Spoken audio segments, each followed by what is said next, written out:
Good morning, వందనాలు ప్రియమైన వాళ్ళారా. ఈ యోహాను రాసిన సువార్త 14వ అధ్యాయం మొదటి వచనములో ఇలాగ ఉంది: మీ హృదయములను కలవరపడనీయకుడి, దేవుని యందు విశ్వాసముంచుచున్నారు, నా యందు విశ్వాసముంచుడి. దేవుడు చెప్తున్నాడు, కలవరపడొద్దు. ఈ లోకములో మనుషులు కలవరపడుచున్నారు.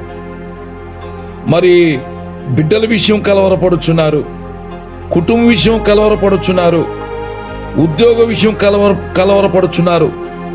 ఈ లోకంలో ఎక్కడ చూసినా కలవరం ఎక్కువైపోయింది. దేవుడు అంటున్నాడు, కలవరపడవద్దు, నా యందు విశ్వాసముంచు, నీకు తప్పనిసరిగా నేను సహాయం చేస్తాను.